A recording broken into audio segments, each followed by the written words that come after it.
నమస్కారం, orange news కి స్వాగతం. హెడ్లైన్ చూద్దాం.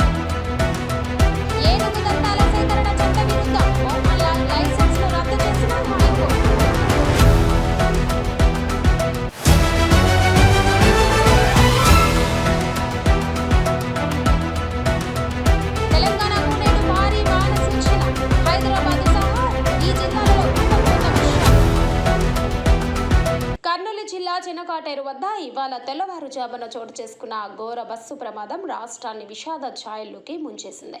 హైదరాబాద్ నుంచి బెంగళూరుకు వెళ్తున్న వేమూరి కావేరీ ట్రావెల్స్ ప్రైవేటు బస్సును బైక్ ఢీకొనడంతో ఒక్కసారిగా మంటలు చెలరేగాయి. క్షణాల్లోనే మంటలు బస్సు మొత్తాన్ని చుట్టుముట్టాయి. ప్రయాణికులు గాఢ నిద్రలో ఉండడంతో తేరుకునే లోపే బస్సు దగ్ధమైపోయింది. బస్సులో 43 మంది ప్రయాణికులు.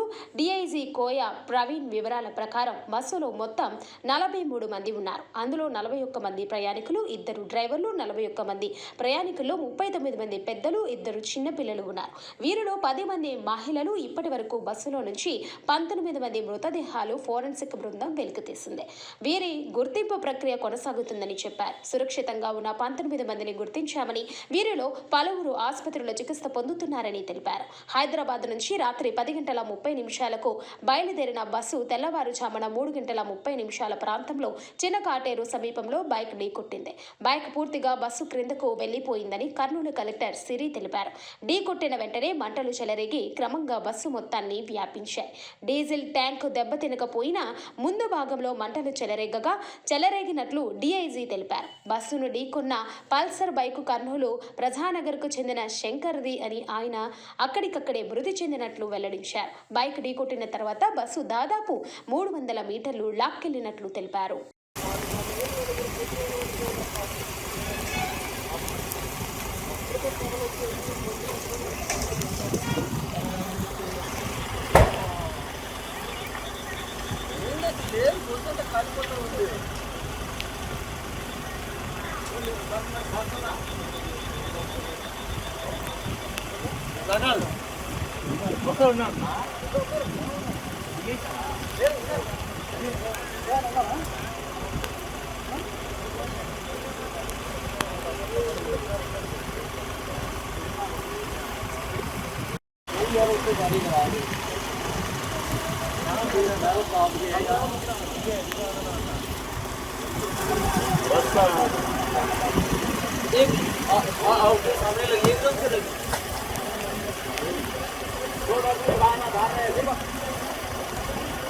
गाड़ी का चिकन वाला क्या है ना, ये गाड़ी के एकदम प्रॉब्लम आ जाए इसके जो नहीं पूछते हैं कोई तो प्रॉब्लम है स्लीपर का।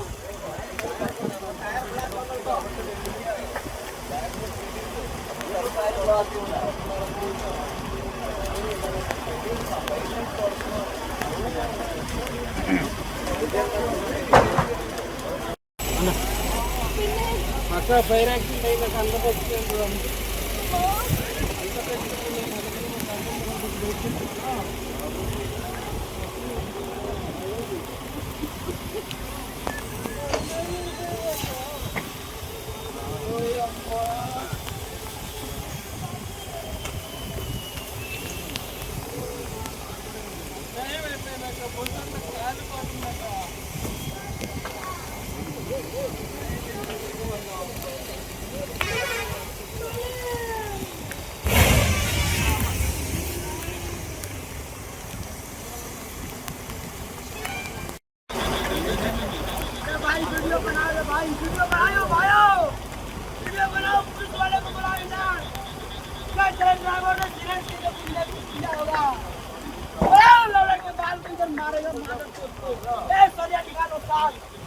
मत पीटेगा पक्का, बढ़िया निकालिए।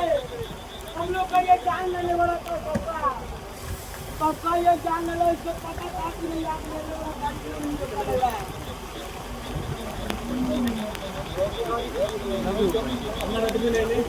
हमारा मालिक पता नहीं सब बॉडी नहीं उठा रहे, वो क्या मार गए अंदर है कि चाय का दिए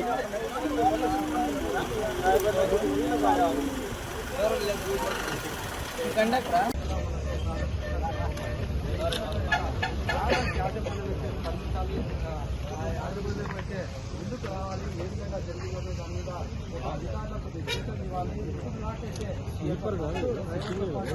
ఏపీలోని కర్నూలు జిల్లాలో శుక్రవారం తెల్లవారుజామున ఘోర రోడ్డు ప్రమాదం జరిగింది.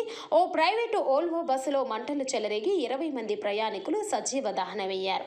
ఈ విషాద ఘటనపై ప్రధాని నరేంద్ర మోదీ తీవ్ర దిగ్భ్రాంతి వ్యక్తం చేయడంతో పాటు మృతుల కుటుంబాలకు పరిహారం ప్రకటించారు. సుమారు 40 మంది ప్రయాణికులతో హైదరాబాద్ నుంచి బెంగళూరు వెళ్తున్న ఓల్వో బస్సు కర్నూలు జిల్లా కల్లూరు మండలం ఉల్లిదండకొండ సమీపంలో ఒక ద్విచక్ర వాహనాన్ని ఢీకొట్టింది. ఈ ప్రమాదం జరిగిన వెంటనే బస్సులో పెద్ద ఎత్తున మంటలు చెలరేగాయి. క్షణాల్లోనే మంటలు బస్సు మొత్తాన్ని చుట్టుముట్టడంతో ప్రయాణికులు ఆహాకారాలు చేశారు. ఈ దుర్ఘటనలో 20 మంది అగ్నికి ఆహుతయ్యారు. అప్రమత్తమైన సుమారు 19 మంది ప్రయాణికులు బస్సు అత్యవసర ద్వారం పగలగొట్టుకుని బయటపడడంతో స్వల్ప గాయాలతో ప్రాణాలతో బయటపడ్డారు. ఈ దుర్ఘటనపై ప్రధాని మోదీ తీవ్ర విచారం వ్యక్తం చేశారు. కర్నూలు జిల్లాలో జరిగిన ప్రమాదంలో ప్రాణ నష్టం జరగడం అత్యంత బాధాకరం. ఈ కష్ట సమయంలో బాధితుల కుటుంబాలకు నా ప్రగాఢ సానుభూతి తెలియజేస్తున్నాను అని ప్రధాని కార్యాలయం ఎక్స్ వేదికగా పేర్కొన్నారు. ప్రధానమంత్రి జాతీయ సహాయ నిధి నుంచి మృతుల కుటుంబాలకు 2 లక్షల చొప్పున, గాయపడిన వారికి 50,000 చొప్పున ఎక్స్గ్రేషియా ప్రకటించారు.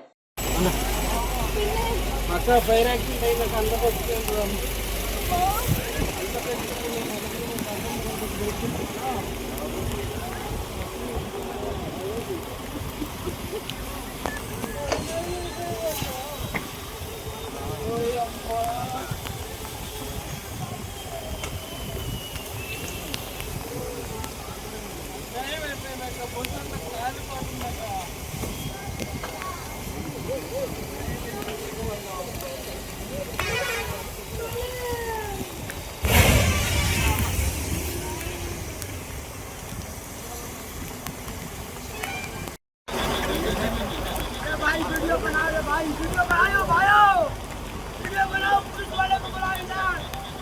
क्या चले ड्राइवर ने सीधे होगा, लौड़ा के बाल को इधर मारेगा मादर को।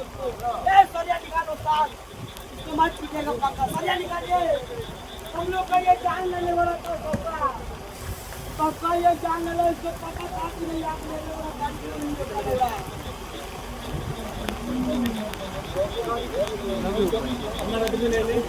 हमारा मालिक पता नहीं सब बॉडी नहीं उठा रहे, वो क्या मार गए अंदर है कि चाय का दिए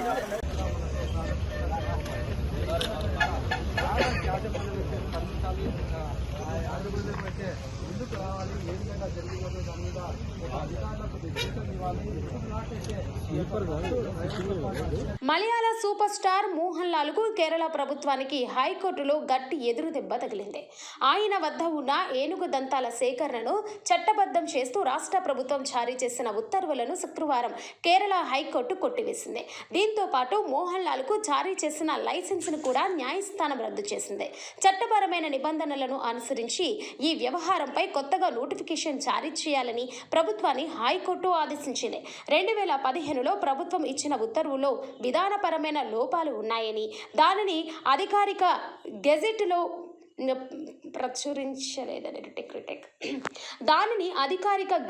ప్రచురించలేదని అందువల్ల అది చెల్లదని కోర్టు స్పష్టం చేసింది. వన్యప్రాణుల సంరక్షణ చట్టాలకు సంబంధించిన విషయాల్లో ప్రభుత్వాలు నిబంధనలకు అనుగుణంగా వ్యవహరించాలని వ్యాఖ్యానించింది. కాగా ఈ తీర్పుపై మోహన్ లాల్ తరఫు న్యాయవాది స్పందిస్తూ ఇది కేవలం సాంకేతిక సమస్య మాత్రమేనని పేర్కొన్నారు. 2011 డిసెంబర్ 21న కొచ్చిలోని తెవరాలో ఉన్న మోహన్ లాల్ నివాసంలో ఇంట్లో ఆదాయపు పన్ను శాఖ అధికారులు సోదాలు నిర్వహించారు. ఆ సమయంలో ఆయన ఇంట్లో 2 జంతల ఏనుగు దంతాలు కనుగొన్నారు. దీంతో చట్టవిరుద్ధంగా ఏనుగు దంతాలను కలిగి ఉన్నారని ఆరోపణలపై అటవీశాఖ ఆయనపై కేసు నమోదు చేసింది. ఆ తర్వాత ఈ కేసును ఉపసంహరించుకోవడానికి రాష్ట్ర ప్రభుత్వం ప్రయత్నించగా Perumbavoor judicial first class magistrate court ఆ నిర్ణయాన్ని తిరస్కరించింది. క్రింది కోర్టు ఆదేశాలను సవాలు చేస్తూ మోహన్ లాల్ హైకోర్టును ఆశ్రయించారు. మరోవైపు ఏనుగు దంతాలు కలిగి ఉన్నందున మోహన్ లాల్ పై చట్టపరమైన చర్యలు తీసుకోవాలని కోరుతూ జేమ్స్ మథ్యూన్ అనే మరో వ్యక్తి పిటిషన్ దాఖలు చేశారు. ఈ పిటిషనర్లపై విచారణ జరిపిన హైకోర్టు తాజా తీర్పును వెలువరించింది. ఈ తీర్పుతో మోహన్ లాల్ ఏనుగు దంతాల కేసుపై న్యాయపరమైన విచారణ మళ్లీ మొదలైనట్లయింది.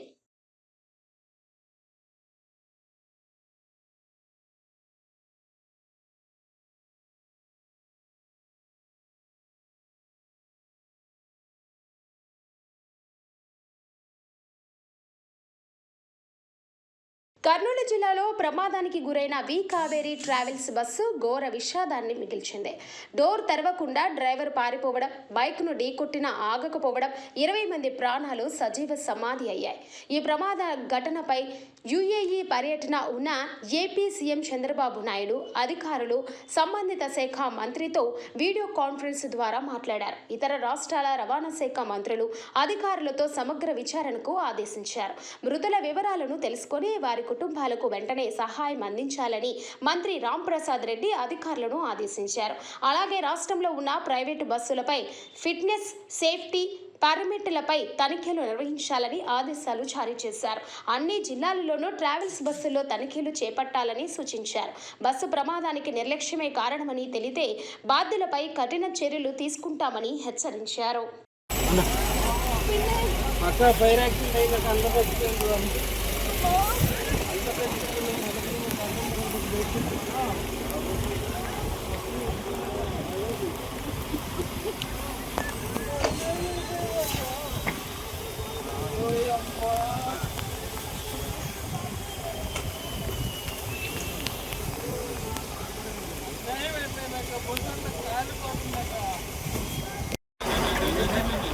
भाई वीडियो बना रहे भाई, वीडियो बनाओ भाइयों, वीडियो बनाओ, पुलिस वाले को बुलाओ इधर। क्या ट्रक ड्राइवर ने सीरेन से किया होगा? बुलाओ लौड़े के बाल को इधर मारेगा को। ए सरिया निकालो साहब, तुम मत पीटेगा पक्का, सरिया निकालिए। हम लोग का ये जान लेने वाला तो पक्का ये जान ले लो, इसको पता था कि नहीं आप लेने वाला गाड़ी नहीं निकालेगा।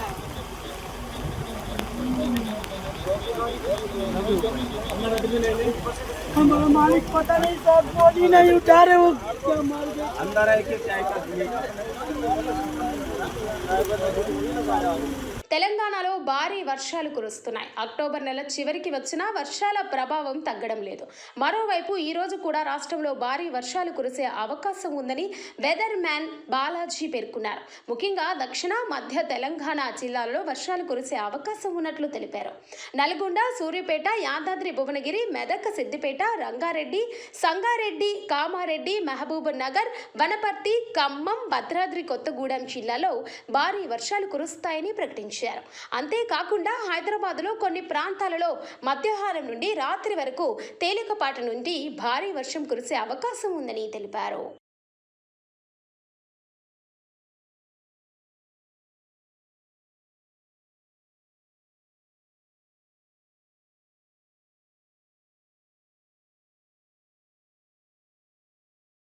సిద్దిపేట జిల్లా గౌరారం గ్రామంలో ఉన్న కావేరీ విశ్వవిద్యాలయంలో ఈరోజు ఒక ముఖ్యమైన కార్యక్రమం జరిగింది. తెలంగాణ రాష్ట్ర గవర్నర్ శ్రీ జిష్ణుదేవ్ వర్మ గారు ముఖ్య అతిథిగా హాజరై నూతనంగా ఏర్పాటు చేసిన సమీకృత పరిశోధన కేంద్రాన్ని లాంఛనంగా ప్రారంభించారు. పరిశోధన కేంద్రాన్ని ప్రారంభించిన అనంతరం గవర్నర్ జిష్ణుదేవ్ వర్మ గారు వివిధ విభాగాలను ఆసక్తిగా పరిశీలించారు. ఈ కేంద్రాల పనితీరు గురించి, అవి వ్యవసాయ రంగానికి అందించబోయే సేవలను గురించి విశ్వవిద్యాలయ అధికారులను అడిగి తెలుసుకున్నారు. ఈ పరిశోధన కేంద్రం ద్వారా స్థానిక రైతులకు, విద్యార్థులకు, పరిశోధకులకు అపారమైన ప్రయోజనం చేకూరుతుందని గవర్నర్ ఆశాభావం వ్యక్తం చేశారు. ఆధునిక వ్యవసాయ పద్ధతులు, పరిశోధనల ద్వారా తెలంగాణ వ్యవసాయ రంగం మరింత వృద్ధి చెందుతుందని ఆయన అన్నారు. developments and scientific levels.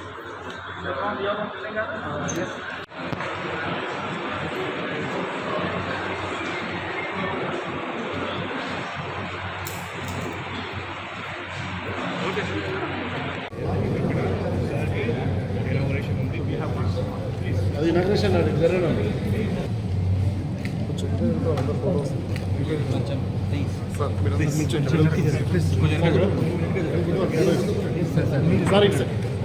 Sir sir కష్టపడి లీకేజ్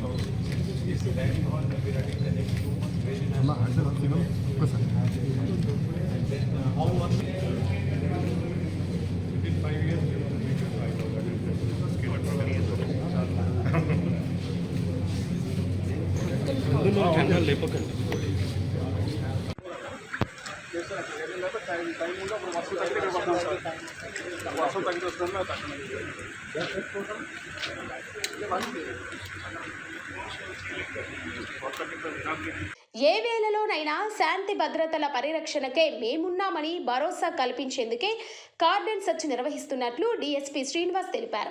వికారాబాద్ జిల్లా పరిగి పురపాలక పరిధిలోని ఎర్రగడ్డపల్లి సుల్తాన్ నగర్ కాలనీలో ఎస్పీ నారాయణ రెడ్డి ఆదేశాల మేరకు డీఎస్పీ ఆధ్వర్యంలో పోలీసులు కార్డన్ సెర్చ్ నిర్వహించారు.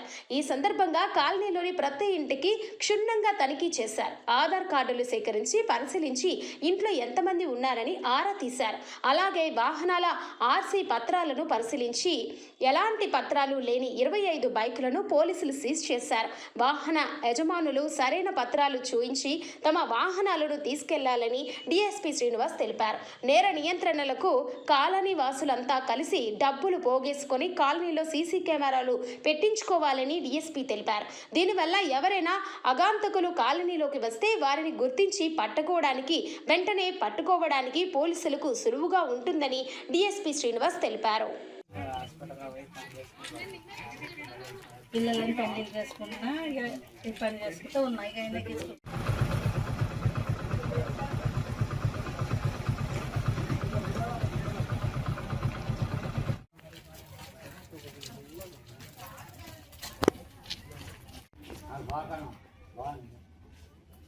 మేకలు ఉందిగా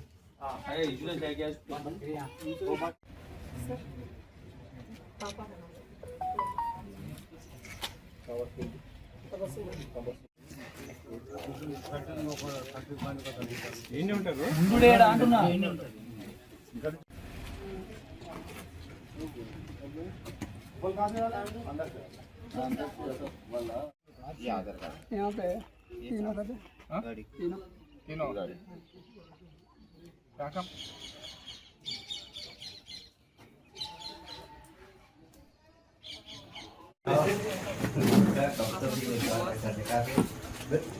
कब तो भी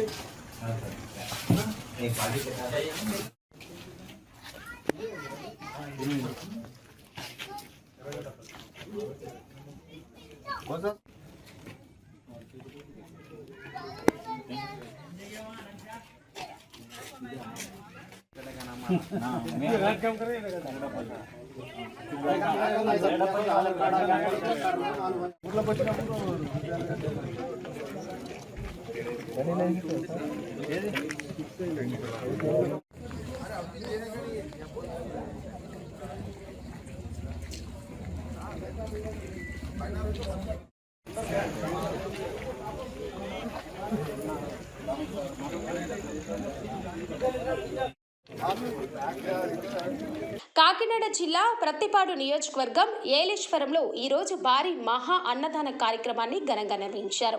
యూవీఆర్ సంస్థల మేనేజింగ్ డైరెక్టర్ ఉమ్మడి వెంకట్రావు ఆధ్వర్యంలో ఆర్టీసీ కాంప్లెక్స్ ప్రాంగణంలోని శ్రీ కనకదుర్గమ్మ గుడి వద్ద ఈ పుణ్య కార్యాన్ని చేపట్టారు. దేవి నవరాత్రులు దుర్గా గుడి వద్ద ఘనంగా నిర్వహించిన అనంతరం ఈ మహా అన్నదానం చేపట్టారు. ముఖ్యంగా కార్తీక మాస విశిష్టతను పాటిస్తూ నిష్ఠ నియమాలతో ఉన్న దీక్ష భక్తులకు ప్రత్యేక ఏర్పాట్లు చేశారు. ఇందులో అయ్యప్ప స్వాములు, శివమాల భక్తులు, భవానీ భక్తులు, సత్యదేవుని దీక్షా భక్తులు భక్తి నియమాలు పాటించి అన్న ప్రసాదం స్వీకరించారు. యూవీఆర్ సంస్థ ఈ పుణ్యకార్యాన్ని అత్యంత శ్రద్ధతో నిర్వహించింది. ఈ కార్యక్రమంలో బీజేపీ జిల్లా మాజీ అధ్యక్షుడు చిలుకూరి రామ్ కుమార్, బీజేపీ జిల్లా మాజీ వైస్ ప్రెసిడెంట్ ఉమ్మడి వెంకట్రావు, నగర పంచాయతీ చైర్పర్సన్ అలమండ సత్యవతి చలమయ్య, కౌన్సిలర్లు బోదిరెడ్డి గోపి, ముది నారాయణ స్వామి, బదిరెడ్డి గోవిందు తదితరులు పాల్గొన్నారు. పార్టీలకు అతీతంగా యూవీఆర్ అభిమానులు మరియు స్థానిక నాయకులు పెద్ద సంఖ్యలో తరలివచ్చారు.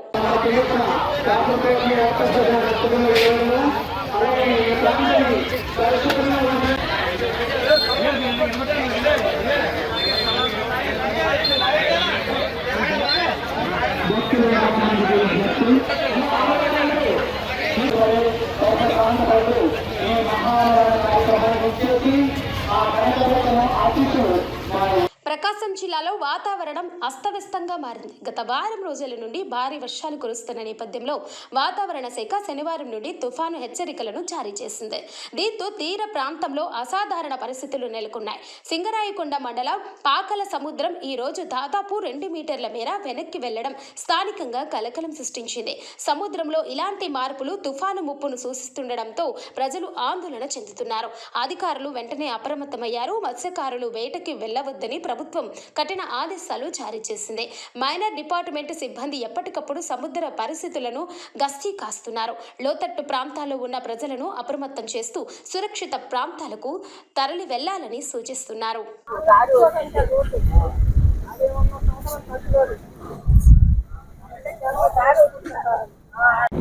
హాయ్, నమస్తే, వెల్కమ్ టు ట్రూత్ న్యూస్. నా పేరు జిలాని, సింగరాయకొండ, ప్రకాశం డిస్టిక్. ప్రకాశం జిల్లా సింగరాయకొండ మండలంలో పాకల గ్రామంలో సముద్రం దగ్గర ఉన్నాము. ఈ తుఫాను ప్రభావంతో సముద్రం తీవ్ర ఉగ్రరూపం దాల్చింది. తుఫాను ప్రభావంతో ఇక్కడ ఉన్న వాళ్ళు కూడా కొట్లు మూసేసి ఇళ్లకెళ్ళిపోయిన పరిస్థితి చూస్తున్నాము. ఇక్కడ ఈ తుఫాను చాలా తీవ్రతగా ఉండిద్దని చెప్పి నెల్లూరు నుంచి విశాఖపట్నం దాకా ఎక్కువ తీవ్రత ఉండిద్దని చెప్పి ఇక్కడ అధికారులు చెప్తున్నారు. ఈరోజు తుఫాన్ గురించి మన మెరైన్ ఎస్ఐ గారు మనతో ఉన్నారు, అడిగి తెలుసుకుందాం దాని ఎఫెక్ట్ గురించి. సార్, ఈ తుఫాను ఎంత దూరం వచ్చింది దీని గురించి? నా పేరు ఈశ్వరయ్య అండి. నేను marine police station, Ramayapatnam police స్టేషన్లో ఎస్ఐగా పనిచేస్తున్నాను. మరి ఈరోజు ఈ సైక్లోన్ ప్రభావం వలన మా సిఐ గారు శ్రీ శివనారాయణ గారు రామాయపట్నం నుంచి పాకల వరకు మా స్టాఫ్ అందరినీ బందోబస్తు చేసుకొని ఎవరిని కూడా ఈ తుఫాను సందర్భంగా మత్స్యకారులు కానీ ఇతరులు కానీ సముద్రం యొక్క పరిస్థితిని బట్టి లోపలికి ఎవరిని వెళ్ళొద్దని చెప్పడము, అలాగే వాళ్ళు ఈ సముద్రంలోకి దిగితే ప్రాణాపాయాలు జరిగే పరిస్థితి కాబట్టి వాళ్ళకి తెలియపరుస్తూ మత్స్యకారులు చేపల వేటకు కూడా వెళ్ళొద్దని చెప్పి తెలియపరిచారు. మేము ఇక్కడుండి మత్స్యకారులను ఆ చేప వేటకు కూడా వెళ్లకుండా అందరికీ తెలియపరిచాము. ఆఫీసులో కూడా చెప్పున్నారు. అంతేకాకుండా ఈ తుఫాను ప్రభావంగా ఏపీ రాష్ట్ర assembly deputy speaker Raghurama Krishnaraju శుక్రవారం ఉదయం వేకువజామున శ్రీ వెంకటేశ్వర స్వామివారి అభిషేక సేవలోని స్వామివారిని దర్శించుకున్నారు. దర్శనానంతరం ఆయనకు ఆలయ రంగనాయకుల మండపంలో వేద పండితులు వేద ఆశీర్వచనం చేయగా ఆలయ అధికారులు స్వామివారి శేష వస్త్రంతో సత్కరించి తీర్థ ప్రసాదాలను అందజేశారు.